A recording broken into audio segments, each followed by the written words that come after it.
Good morning everyone. I am Khushbu Kumari, teacher of Arya Vidyapeeth. आज हम लोग क्लास 2 में चैप्टर 9 पढ़ेंगे और हम लोगों को चैप्टर 9 में पढ़ना है नेताजी सुभाष चंद्र बोस के बारे में, यानी कि उनकी जीवनी पढ़ना है कि नेताजी सुभाष चंद्र के बोस के बारे में। तो चलिए हम लोग नेताजी सुभाष चंद्र बोस की जीवनी पढ़ते हैं। उसके पहले मैं आप लोगों को बता देती हूँ कि नेताजी सुभाष चंद्र बोस ने एक नारा दिया है कि तुम मुझे खून दो, मैं तुम्हें आज़ादी दूंगा। ये किसका नारा है? तो नेताजी सुभाष चंद्र बोस का। तो चलिए अब हम लोग नेताजी सुभाष चंद्र बोस का जीवनी पढ़ते हैं। नेताजी सुभाष चंद्र बोस का जन्म 23 जनवरी 1897 को उड़ीसा के कटक शहर के पास एक छोटे से गांव कोडोलिया में एक संपन्न बंगाली परिवार में हुआ था। नेताजी सुभाष चंद्र बोस का जन्म 23 जनवरी 1897 को उड़ीसा के कटक शहर के पास एक छोटे से गांव कोडोलिया में हुआ था। तो नेताजी सुभाष चंद्र बोस का जन्म कब हुआ था? तो 23 जनवरी 1897 में। और कहाँ हुआ था? तो उड़ीसा के कटक शहर के पास एक छोटे सा गांव था जिसका नाम था कोडोलिया। और वो किस परिवार से संपन्न हुए थे? बंगाली। उनके पिता का नाम जानकीनाथ बोस और माँ का नाम प्रभावती था। सुभाष चंद्र बोस के पिता का नाम जानकीनाथ बोस और माता का नाम प्रभावती था। उनके पिता कटक शहर के एक प्रसिद्ध सरकारी वकील थे। नेताजी सुभाष चंद्र बोस के पिता एक कटक शहर के एक प्रसिद्ध सरकारी वकील थे। सुभाष चंद्र बोस बचपन से ही मेधावी, जिज्ञासु और गंभीर छात्र थे। वे हमेशा ही अपनी कक्षा में प्रथम आते थे। वो मतलब मेधावी छात्र थे, जिज्ञासु यानी कि इच्छा, और गंभीर मतलब नहीं होता है कि भारी भरकम, मतलब ज़्यादा नहीं बात करने वाला, गंभीर मतलब गंभीरता से रहने वाला वो छात्र थे। और वे हमेशा अपने कक्षा में प्रथम आते थे। देशभक्ति की भावना उनके अंदर कूट कूट कर भरी थी और उनका मतलब उनमें देशभक्ति की भावना उनके अंदर कूट कूट कर भरी थी। वह अपने साथ पढ़ने वाले अंग्रेज बच्चों की किसी भी गलत बात को कभी भी सहन नहीं करते थे।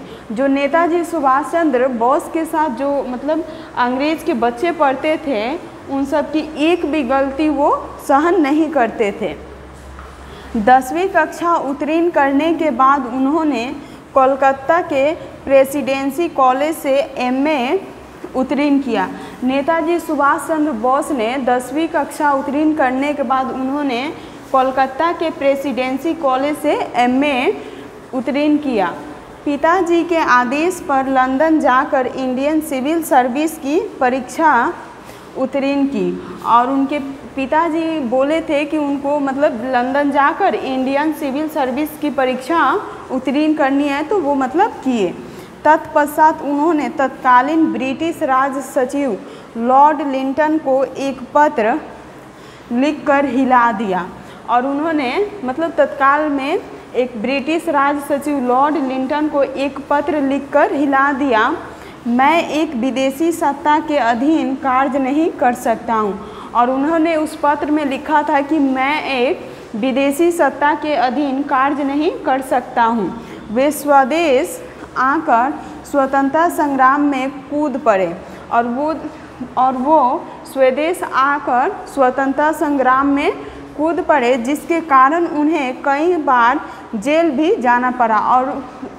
और उनका मतलब उसके कारण उन्हें कई बार जेल भी जाना पड़ा। नेताजी सुभाष चंद्र को मतलब जेल भी जाना पड़ा। मातृभूमि को आज़ाद करवाने के लिए देशबंधु चित्तरंजन दास की अपील का उन पर बहुत प्रभाव पड़ा और सक्रिय रूप से स्वतंत्रता संग्राम में भाग लेने के कारण वे बंदी बना लिए गए और नेताजी सुभाष चंद्र को बंदी भी बना लिया गया। रिहाई के बाद वे स्वराज पार्टी के दैनिक समाचार पत्र के मुख्य संपादक के रूप में कार्य करने लगे। और जब वो मतलब जेल से रिहाई हुए तो उसके बाद वो नेताजी सुभाष चंद्र बोस स्वराज पार्टी के दैनिक समाचार पत्र के मुख्य संपादक के रूप में कार्य करने लगे तथा 1924 में कोलकाता कॉरपोरेशन के कार्यकारी अधिकारी बने। और वो नेताजी सुभाष चंद्र बोस 1924 में कोलकाता कॉरपोरेशन के कार्यकारी अधिकारी बने। 1927 में पटना में 10,000 महिलाओं के साथ विदेशी वस्त्रों की होली जलाकर उन्होंने स्वदेशी आंदोलन में सक्रिय भाग लिया और गिरफ्तार कर लिए गए। रिहाई के बाद देश को आज़ाद करवाने के लिए काबुल के रास्ते वे जर्मनी पहुँचे और रिहाई के बाद वो आज़ाद करवाने के लिए काबुल के रास्ते वे जर्मनी पहुँचे और हिटलर से मिलकर सहयोग का आश्वासन लिया। और जब सुभाष चंद्र बोस मतलब रिहाई के बाद वो जर्मनी पहुँचे और वहाँ पे जाकर उन्होंने हिटलर से मिलकर सहयोग का आश्वासन लिया।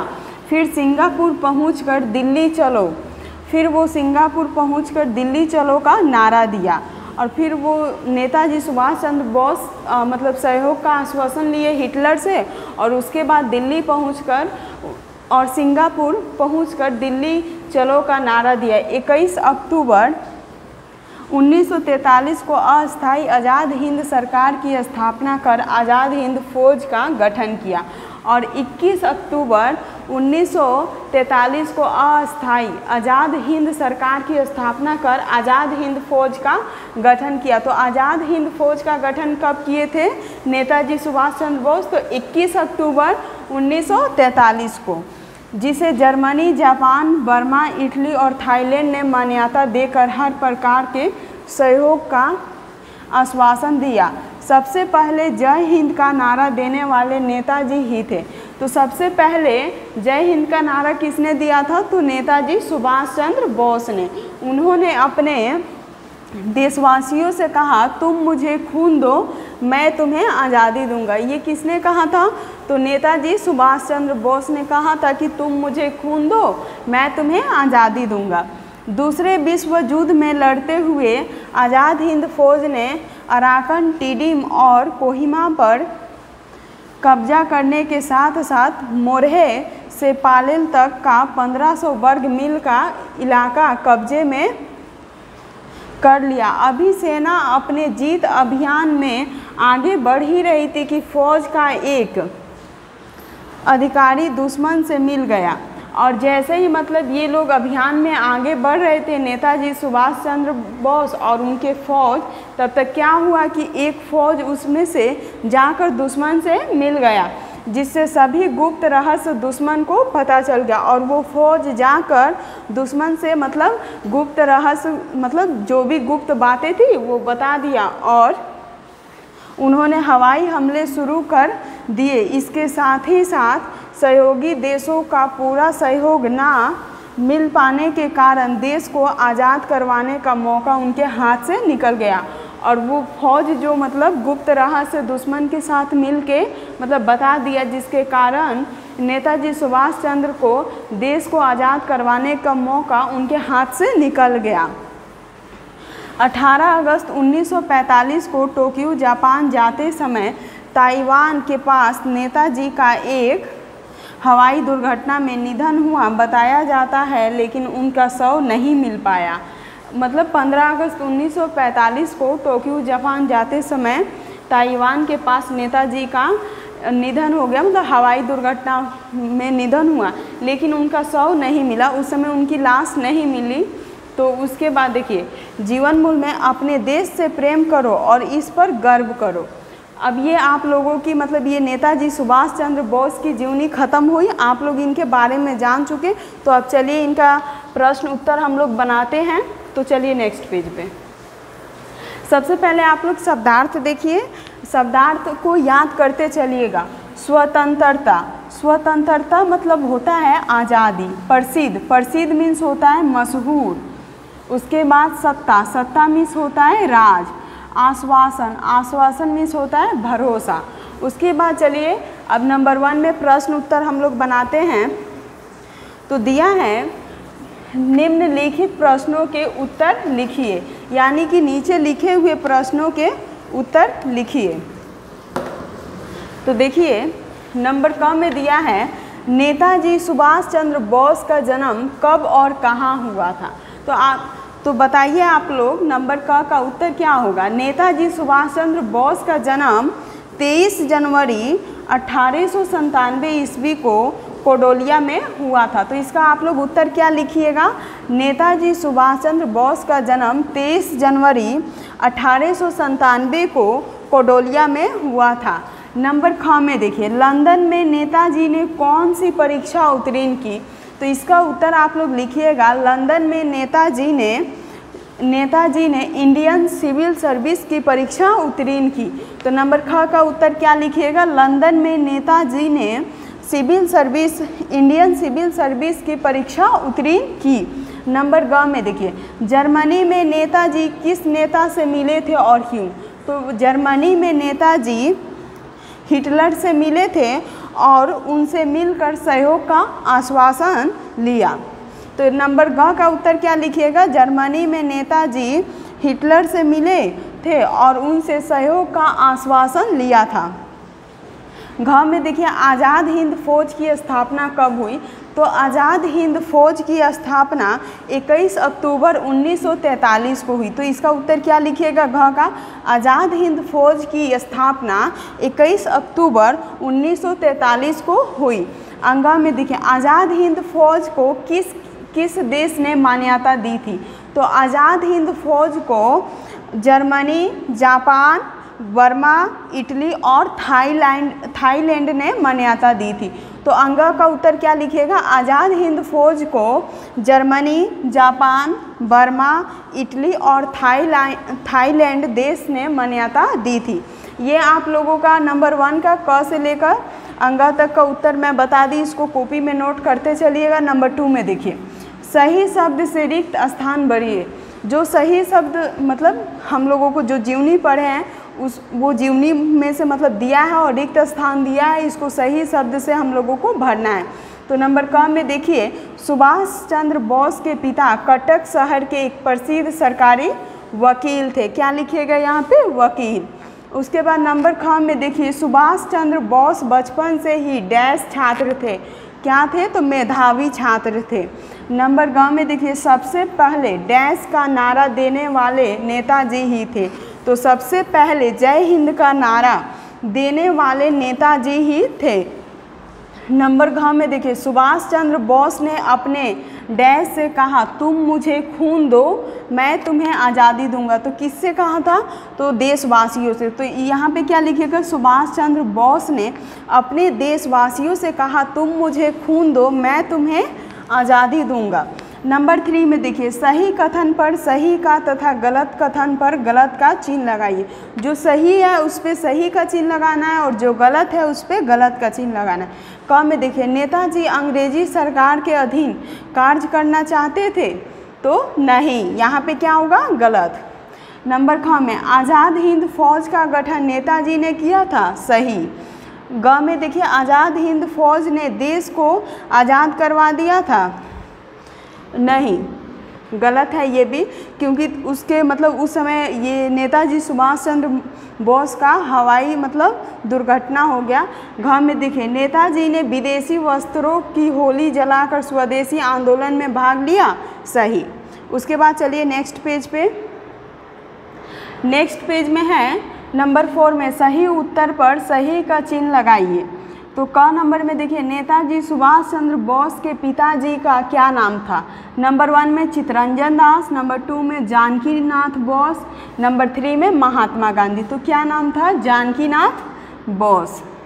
उसके बाद नंबर ख में देखिए नेताजी सुभाष चंद्र बोस ने एमए किस कॉलेज से पास किया। तो नंबर 1 में प्रेसिडेंसी, नंबर 2 में विद्यासागर, नंबर 3 में किरोड़ीमल। तो कहाँ से किया था प्रेसिडेंसी। उसके बाद नंबर ग में नेताजी सुभाष चंद्र बोस की मृत्यु तिथि कब मानी जाती है। तो नंबर 1 में 21 अक्टूबर 1943, नंबर 2 में 18 अगस्त 1945, नंबर 3 में 23 जनवरी 1897। तो कब मानी जाती है 18 अगस्त 1943 1945। उसके बाद चलिए नेक्स्ट पेज में, नेक्स्ट पेज में दिया है।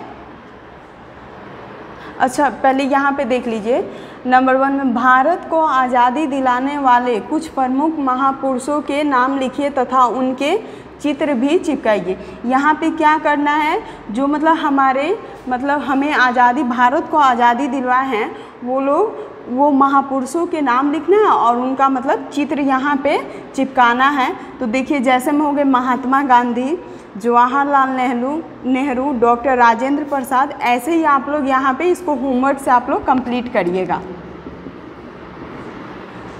उसके बाद नेक्स्ट पेज में चलिए, नेक्स्ट पेज में है नंबर 2 में, इसको भी होमवर्क से कंप्लीट करिएगा, मैं बता देती हूँ। क में है भारत में कितने राज्य हैं, देश के नक्शे से ढूंढ कर बताइए। भारत में कितने राज्य हैं और वो देश के यानी कि जो ये नक्शे है इससे ढूंढ के बताना है। उसके बाद नंबर ख में देखिए 3 सबसे बड़े राज्यों के नाम लिखिए। 3 सबसे बड़े राज्यों के नाम लिखना है। उसके बाद नंबर ग में 3 सबसे छोटे राज्य के नाम लिखिए और 3 सबसे छोटे राज्यों के नाम लिखना है। और घ में उत्तर पूर्व के 3 राज्यों के नाम बताइए। ये आप लोगों को होमवर्क से कंप्लीट करना है। उसके बाद देखिए मौखिक यानी कि ओरल, इसको बोलना है। नंबर 1 में उच्चारण कीजिए प्रसिद्ध, इसको क्या पढ़ा जाएगा, प्रसिद्ध। नंबर 2 में जिज्ञासु। नंबर 3 में मातृभूमि। नंबर 4 में प्रेसिडेंसी, कॉरपोरेशन, तत्कालीन, ब्रिटिश, अस्थाई, संपादक, सर्विस। इसको आप लोग होमवर्क से पढ़िएगा और बनाइएगा। उसके बाद है ये लाइफ स्किल्स है, आप लोग इसे खुद से पढ़िएगा और समझिएगा। ये चैप्टर आप लोगों का अब समाप्त हुआ। आज के लिए इतना है। इसको कॉपी में, नोटबुक में नोट करिएगा और इसे याद भी करते चलिएगा। सुंदर सुंदर राइटिंग में फेयर करिएगा, आपके एग्ज़ाम में आएगा। तो इसीलिए मैं 9 चैप्टर तक पढ़ा दी हूँ, तो आप लोग इसे याद करते चलिए। और thank you, have a nice day.